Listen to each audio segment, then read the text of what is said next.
haven't been on stream yet since Conte's press conference yesterday. So maybe we should address some of the comments he said about the hierarchy, which is pretty interesting. I mean, a lot of it's been taken out of context, but he mentioned that he was asked about... There was a few interesting things I thought he said yesterday. First of all, about why does the hierarchy not...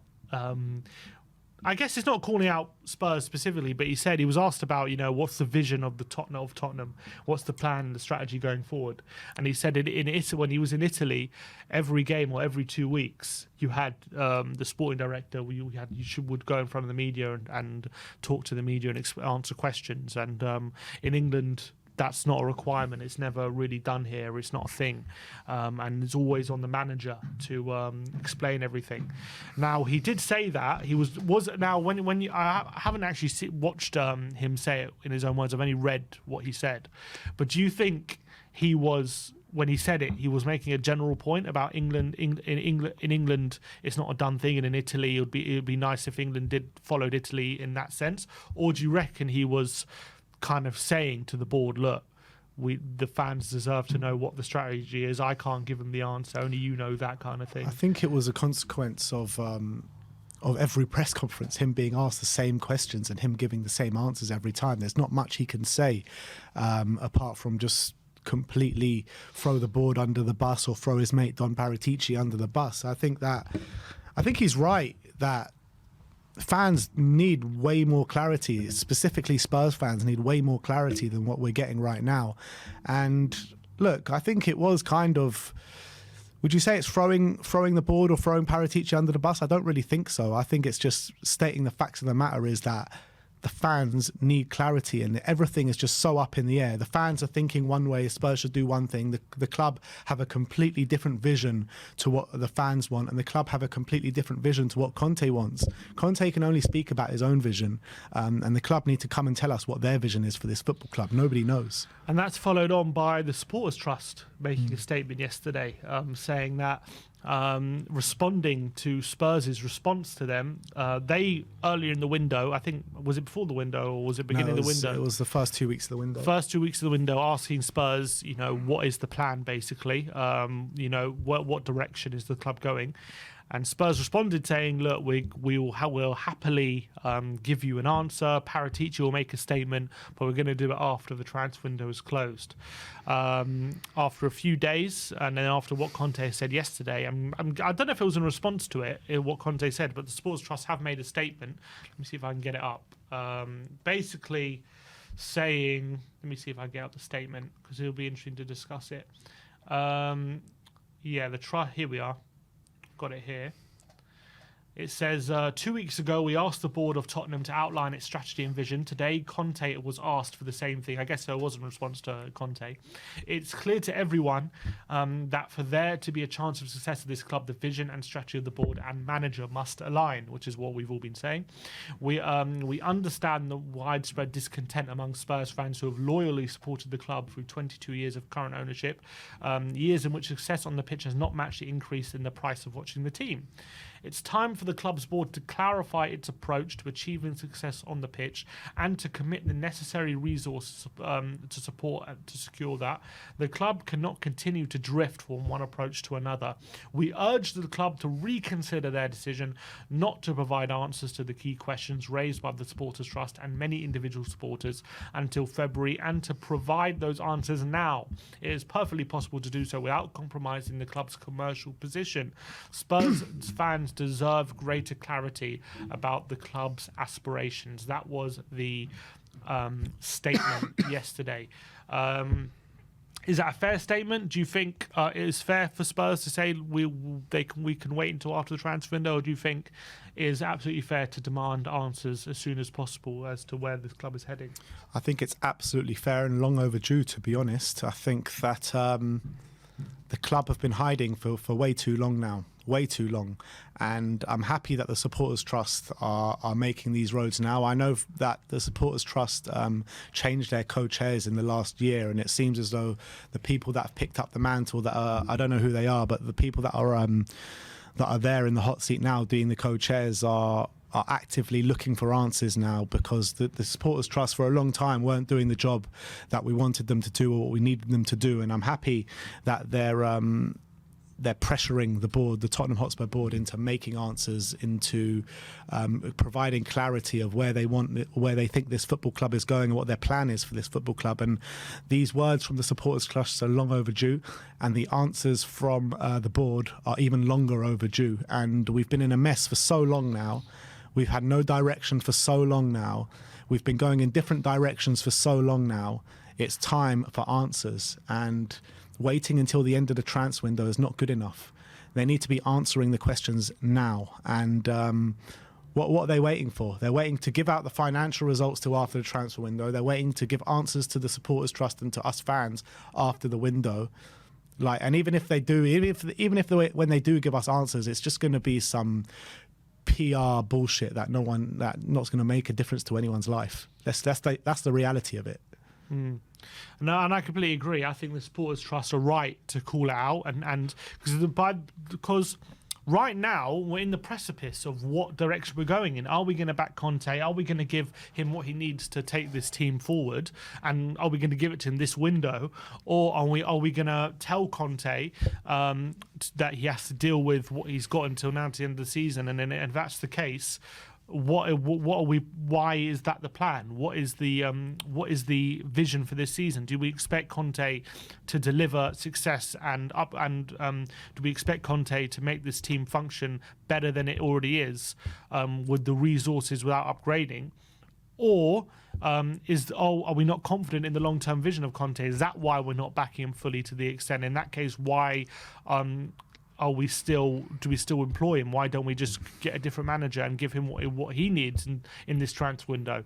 But if we let this transfer window go by without doing anything and with no answers, then we're going to be left with this transfer window in a real mess. And there's big risk of that happening right now. We're already 18 days into it, no movement in the transfer market. We know where the holes are in the squad.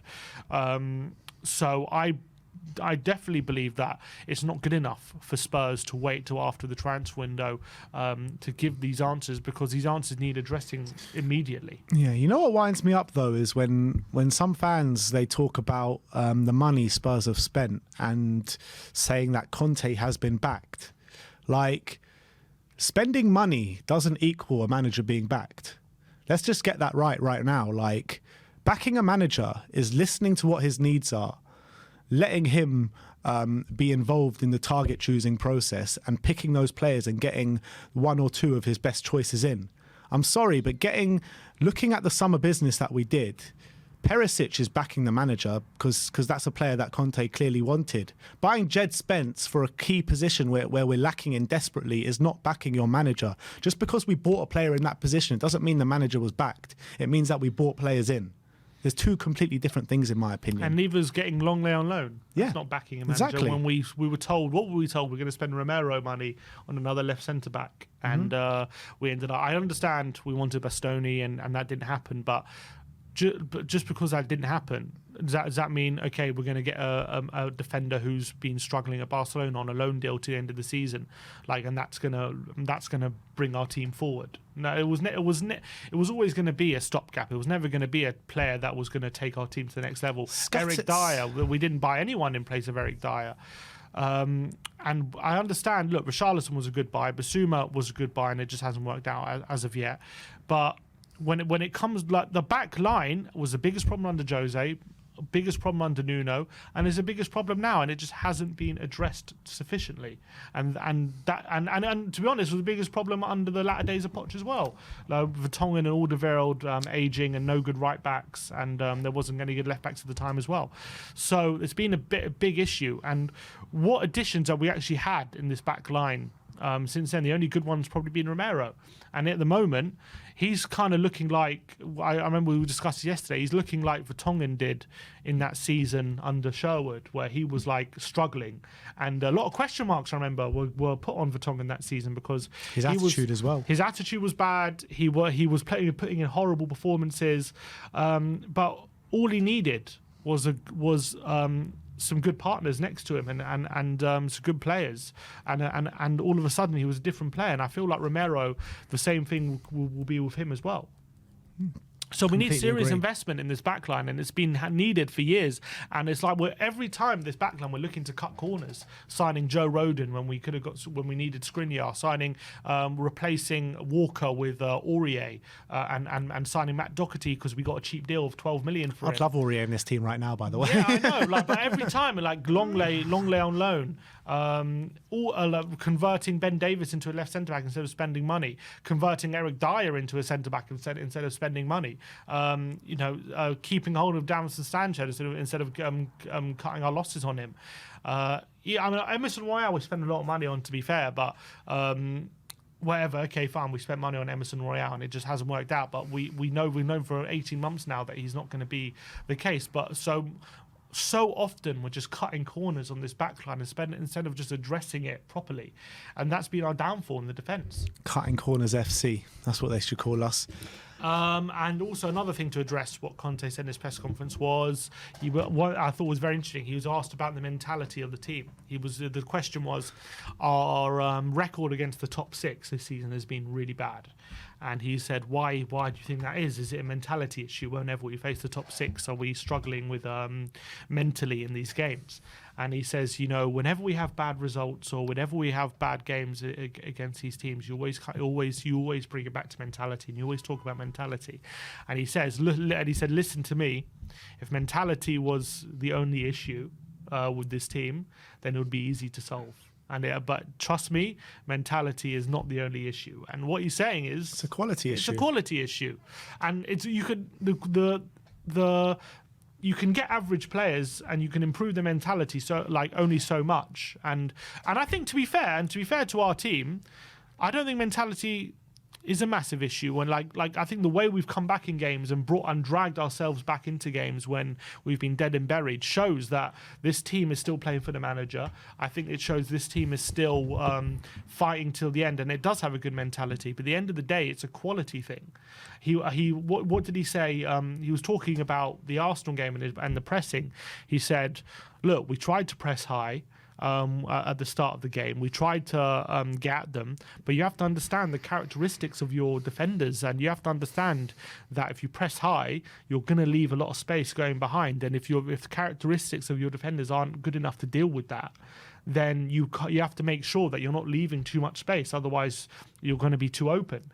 And what happened? We pressed high early on and Saka exploited the space in behind, and I know Lloris made a mistake and that was it, but it was because in the early parts of the game we were pressing high, but we got exploited, and that's why we're seeing our defence being very deep a lot of the time. And trust me, if we had three defenders who were as quick and strong and good on the ball as someone like Saliba or something like that, or even Romero, we wouldn't need to be so deep a lot of the time. But Conte understands the characteristics of our backline. It's also, though, I would also say to that, yeah, it's right, it's a quality issue, but Conte needs to find a way to use this quality in some way, because there are teams in the Premier League that maybe have less of a quality than us and are doing better than us at the moment in terms of, I can't think of teams off the top of my head right now, maybe Brighton or whoever it be, Fulham, So I think Conte definitely needs to look at that and needs to hold his hands up a little bit as well in that situation.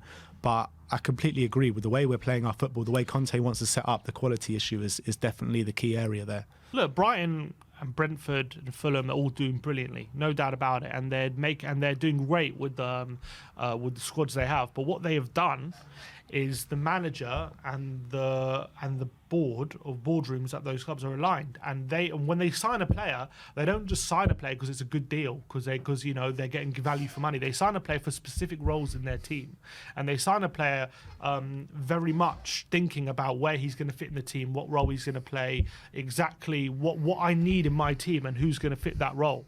So when Fulham signed João Palhinha, who's a very good player, I'm not saying he wouldn't get into our squad necessarily, but I'm saying he fits exactly what Marco Silva is looking for in his team and where he's going to fit.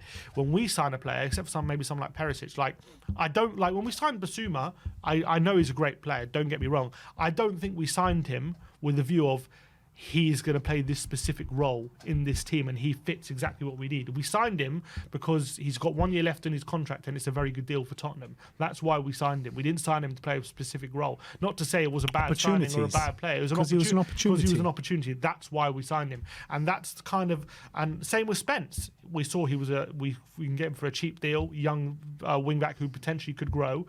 And that's why we signed him. We didn't sign him because we identified him as someone who would be perfect for what we need in that role. We signed him because he's an opportunity. So that's why we're seeing Brentford and Fulham and Brighton functioning so great. And by the way, they're functioning great, but they don't have the expectations we do. If they were expecting to play Champions League and stuff like that, would be a different story. But they're functioning because they sign players for specific roles in their team and they're functioning better, whereas we don't do that. Yeah, it's true. I can't disagree with that, but it still brings me back to the point that Conte can still be getting, at the moment, a bit more out of this team that he's getting. But on the flip side of that, like, he can't stop them doing these individual errors week in, week out, which are the moments, the key moments that are putting us down in games. So, I mean, there's so many different things wrong at this football club. Like you think, and he was talking about all those big games, and yeah, fair enough. A lot of them we've. We sat back in the first half, we invited pressure and all these kind of things. And those are all things you could throw at Conte for those games. But in all those games I can think about, the game was even until a big clanger. Like Newcastle, we were on top until Lloris committed a clanger. The North London derby at the Emirates, it was even up until another Lloris clanger. Okay, fine. The one at the Tottenham Hotspur Stadium, Arsenal were on top. But again, it was 0-0 before a massive clanger. Yeah, but let's say if we go into that game at half-time, 1-0 down from that Odegaard goal, we could have got back into that game. It's only one goal. One goal where you have more belief you can get back into it. Even the Liverpool game, it was quite even before Dyer decides to head it back to Mo Salah and give a goal away. So a lot of these games, like, we're set up in a way where it's very close. You could argue. You could make a good argument, look, we would have lost those games anyway, and you could argue that, but the fact of the matter is, those games are all close, if not even at the time, until a massive clanger by a player, which you can't really constitute for, and then we end up losing the game by one goal usually. So it's difficult for Conte to manage. So wouldn't you put some of those defeats then down to mentality if we are just making a mistake and then not being able to claw ourselves back into the game? I know against the lesser sides we can do that, but against the bigger sides we can't do that. That's so is why there a mentality? But isn't it a bit of both? But if it's a massive clanger, right, by defender, that goes down to the quality of those defenders, not necessarily just the mentality. No, I'm not saying quality is not an issue, but I'm saying isn't it down to both then?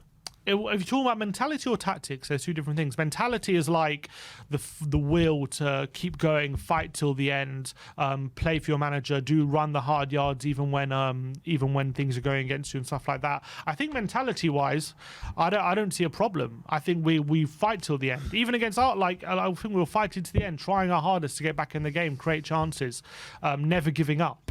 That's why I see mentality. But then there's a quality issue, which the mentality keeps trying to make up for, and it can't, I feel like.